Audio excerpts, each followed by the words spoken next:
So look, I gotta be honest with you. This is going to be a video that's gonna go right to the point. It is not gonna be terribly exciting, so if you're looking for that, you should probably click off now. I don't even know if I'm making any jokes, but I'm not gonna have a ton of B-roll or even featured stock images because this subject is important. This is gonna be a high-level discussion to give you a better understanding about the valuation of points and miles in this game that we like to play in our community. Maybe that might not even be the correct way to refer to it as a quote unquote game we like to play. The fact is that in this personal finance niche, in the credit card space, points and miles are important.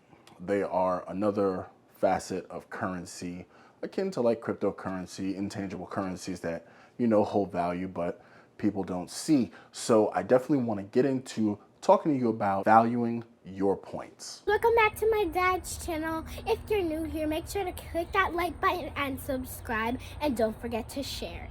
So a fellow creator, Spencer Johnson, just actually recently released a video about a large redemption that he did, and it really got me thinking. So he did a video talking about a redemption of, I think about almost a 250,000 Chase UR points.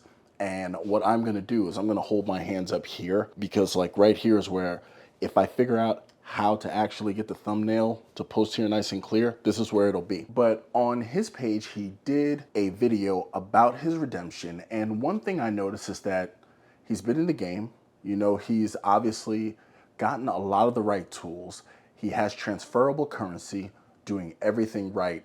But in his videos, he was giving a lot of qualifying statements as he is with team travel, such as myself, but giving qualifying statements because his redemption netted him about 1.25 cents per point. Now, when I think about that, I didn't think he really needed to explain that. They're his points. And he was really focused on the value in relation to what he assumed that the majority of team travel people would call a bad redemption as opposed to a good one. Now, frankly, I thought it was a great video, and he redeemed the points for a MacBook.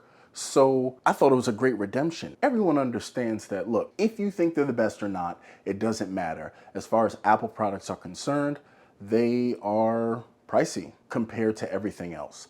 As soon as you slap that half-eaten apple on anything, you gotta pay a premium. So I thought it was brilliant to use credit card points that you've been leveraging to buy a laptop to then further your YouTube business. I don't see why anybody would have a problem with that, regardless of the points redemption, as long as he was redeeming at some sort of value. Now, a lot of people are gonna argue that point, especially some diehard team travel people.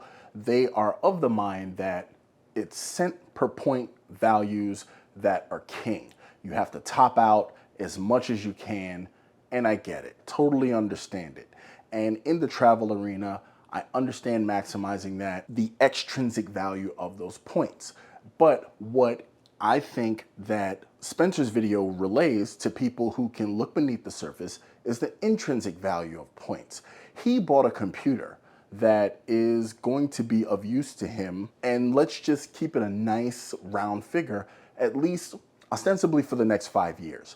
So for 5 years, he is going to be using the value and having the utility of that computer. So 1.25 cents per point, once he depreciates that over 5 years, the value, it has paid for itself, but the utility is still there. He is depreciating a capital expenditure as far as his company is concerned, but the value is still there. So the 1.25 cent redemption is kind of a misnomer, and it's really not something for anybody to worry about offhand because the intrinsic value of those points, giving him 5 years of use, beats any vacation that a team travel member can make. I have made some great redemptions with points, but the fact of the matter is that trip is a one-time event. Yes, it may be a bucket list trip, it may be an aspirational trip, but the whole fact of the matter is even if I get 20 cents per point, it's still not changing the fact that when it's over, it's over. You understand what I'm saying? So if that is the case, it's actually kind of hard to value exactly how many cents per point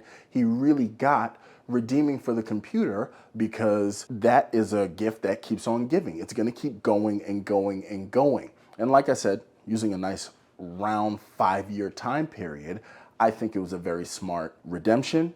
And I think it comes from an understanding of the intrinsic value of points. Now, that intrinsic value is AKA value you don't see. And it's definitely value that the masses don't see. I use the same principles in investing in stock. I look for stock with high intrinsic value, not extrinsic value. So I may buy a stock that's $200 that somebody will never go for because the price is too high. But intrinsically, if that stock is potentially worth $2,000 a share over the next 10 years, who's won that battle of the minds? You get what I'm saying? So first and foremost, just wanted to give my opinion on that video, and I hope that other creators watch this and they can weigh in as well. I would love to hear your thoughts in the comments. Who thinks it was a good redemption? Who thinks it doesn't? By all means, please explain your position, because you don't have to agree. I see a lot of comment sections. Everybody's really quick to agree, but if you disagree with me and or his redemption, I would love to see it in my comments, and we can definitely have a conversation about it. So that brings me to a point of contention that a lot of people tend to talk about, but there's no real official discussion on it. So obviously, in our atmosphere, in our credit sphere, the points guy is normally the standard by which people measure the value you're supposed to get from your transferable currencies. And I'm here to tell you, and cover your ears if you're easily offended, but the points guy isn't God. How you value points depends on how you value points. How does the value of redemption of a point fit into your personal life? Now you have another thing where people will say, oh, well, benefits on cards and points values really don't matter, because if you didn't have the points, you would not then have redeemed them for item XYZ. So inherently they have no value. I'm here to tell you that's stupid. And the reason that's stupid is because if you go to a restaurant, for instance, and you order a set meal and you get 2 meals, does the second meal, is it now worthless? Are you gonna throw it in the trash even though you got it free? No, you're gonna eat it because it's still gonna present value, even though that's not what you ordered. It's more than you expected, and it's not something that you thought you were gonna get. Another example, sitting on a train, minding your own business, and a $100 bill comes blowing down the train cart and it goes right into your hand. Are you gonna ball it up and throw it away? You weren't expecting that $100 bill, so obviously it shouldn't be valuable, because, you know what I mean, you're not just expecting $100 bills to just fall into your hands. So I am telling you right now, I totally disagree with that way of thinking. And I disagree with that because the value that you get from points cannot be dictated from the outside. It's about you. So that's just my take on that. But now, as far as anybody who's still steaming about me saying that the points guy isn't God, it's the fact that they have a formula that they use to determine points on average. And this is over the average of how many flights and things that they use to redeem it. Ben Hedges did a video about this. I'm not going to link it because I don't remember the exact video, but he actually did a video about how the points guy comes up with their point calculations. Now, they do a large section of flights to service a large section of people. So with that, to hold hard and fast to that, I don't know if you want to do that, because look, if you have an emergency and you need to get from Atlanta to Salt Lake City, and you need to get there right now, payday's not here yet, you don't have any money in your bank, you know what I mean? You might even be close to maxing out your credit cards because other emergencies will come. So you need to redeem points. Okay, $300 trip. You don't have $300, but you have 34,000 Virgin Atlantic points, and you do have $5.60 to get you there. Now, that redemption, 300 to 34,000, is literally less than a penny a point. That's just quick math. Now, are you going to tell me that you're not going to take it because you're getting less than what the points guy says you're supposed to get?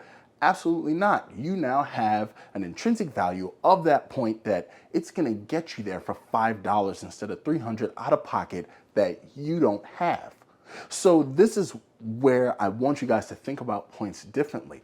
Remember, what you assign to points and benefits on cards, it depends on you. Now, I know I've said that a few times, but it's literally that important. Now, you've even seen in my videos that I have literally only used for big redemptions Amex points. And with my Amex points, as I redeem them, I actually retool my average based on my personal use cases. So for me, Amex points are worth, when I see them, 6 cents a point. That's the first thing I think. Now, if there's a situation where I go under, hey, what are you gonna do? I'm obviously gonna look for situations where I can go over, but right now, that's my cent per point value as far as I'm concerned with Amex MR points based on my experiences on doing said redemptions. I'm actually gonna come up with one with Chase points because what I wanna do is do a Chase redemption, show it to you guys before I start commingling the two. So that is just an example. The points guy says 2 cents, I say 6 cents. Who are you gonna believe? Or maybe, just maybe, what I'm saying is starting to make a little sense. So now let's talk about the view on points. Let's keep it real. Earning points is infinitely easier than spending them. The matrix of possibility of earning points is very small because you either get a point per dollar. On most cards, you get a point per dollar, or some sort of elevated point status with categories, and if it's a blanket catch-all card or what have you, most card companies even understand a 1 point per dollar card is simply not competitive. So that's normally for people who are either building or rebuilding credit. So earning points, it's not that hard. If you have an American Express card, you know anytime you pay for food that you are going to stuff in your face, you're going to use the Amex Gold card. Or if you don't have one, you will use your Chase Sapphire Preferred with the 3X restaurants. You will use your Amex Green with 3X restaurants. You will use your Capital One Saver card, or as a commenter put in there, his wife calls it Save-A-Lot card. 3X on restaurants, 3X back. So it's not hard to optimize earning points. But once we flip to the expenditure of said points, all of a sudden it becomes this vast ocean of infinite possibilities and probabilities. And you have a ton of people telling you redeem like this, a ton of people telling you team cash back, a ton of people telling you team travel. Now, which one's for you? So now making that decision depends on your long and your short view. Now I would say in the short view, if that is what you predominantly look for, I would probably lean towards team cash back because that's an immediate return and you can actually mitigate balances that you then not further charge interest on if for some reason something should happen. Now, I'm not saying that it's short-sighted as a slight to anyone who's team cash back, but the fact is that with inflation, and we all are aware of our financial situation on a countrywide level, with inflation, that's really what you're battling in real time. So there's nothing wrong with team cashback, as you can optimize, and really it's infinitely easier to expend your points with team cashback because you're only getting one thing, cash. So with that being said, let's go ahead and push that over. Now in reference to Spencer's video, now he is team travel and his mindset is on cent per point value because now instead of something that's freely liquid like cash, team travel is a set of people who really want to assign value to hard fixed products, and that is flights and or hotels and experiences. In this case, it's a computer. So if you buy computers, technically you're team traveler. It's kind of like a blanket phrase for anybody who doesn't understand that. But with that being said, with the long view, you actually want to trade your points for things that you could potentially use and or have a psychic benefit from over, a set period of time. I took my wife to Paris for our very first honeymoon. I used points to book excursions, and these are things that we aren't going to forget. And we won't soon forget. And if we do, someone will remind us because it's totally out of the norm. But here's the thing, with that long view, that's exactly what it does give you, time to forget.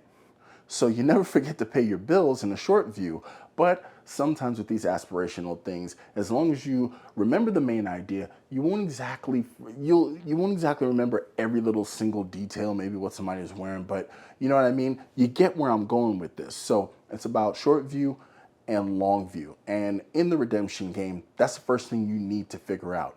But since we are just talking about points valuation, I'm going to focus on the long view. Now, as a long view, understand that these points are not based on anything. You know what I mean? We already know that companies, issuers buy points from firms and so on and so forth. And these are traded as commodities and they make money off of this. But on a real world level, from me to you, understand that your points balance, if you're a points millionaire, that's great. It's like being a millionaire in Monopoly. Big whoop, nobody cares. The fact is that you are trading on your reputation.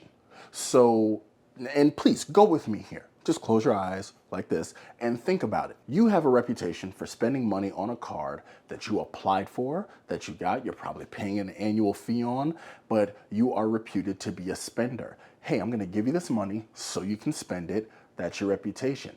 Now, some cards even take it a step further and you bet on your reputation and your level of responsibility very on the surface, meaning that they only give you a portion of the points when you spend and you don't get the rest until you pay.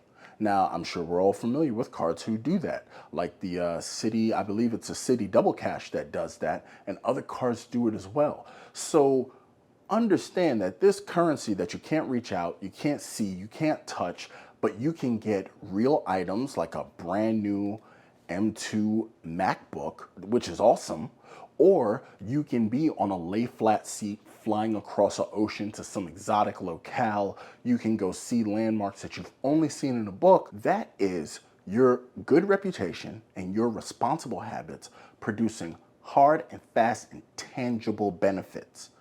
So that is definitely something that you want to keep in mind. So with his redemption, he has taken a long view as far as his business is concerned, as far as a hard asset is concerned. And I would definitely lean towards saying that his redemption was absolutely fantastic because whether he knows it or not, he actually employed the principles that I've covered here. He took the long view, he saw the intrinsic value of his points and realized that even though it's intangible and can't be calculated, he can get the kind of value over and above anything a trip would provide, because now he can use his computer to improve his business. And in addition to that, he also leveraged the fact that as a creator and as someone in a public space, he can actually recoup the points faster than most people. And I think he actually mentioned that on the video. So now, how can you argue with his valuation? He's giving you 1.25 cents because that is the math that was presented to him. But I mean, his intrinsic value, what happens when that computer comes in clutch, when it's time to get that edit out? What happens when that computer keeps running cool, even though it has low battery and he forgot his charger, but because it's a fine piece of machinery, it helps him get through. These are the things that I'm talking about. So I'm not going to keep you any longer because I know this wasn't particularly exciting and it wasn't meant to be. It was meant to teach you guys something and hopefully get you a deeper understanding of points and miles that we earn in this credit card space. It's something that we talk about all the time, but a lot of it tends to be a lot of surface conversation. I just wanted to scratch the surface and give you a deeper look the way I see it. But that is about it. Thank you so much for joining me. And if you made it to the end of this one, you can give yourself a round of applause. CJ would give you a high five.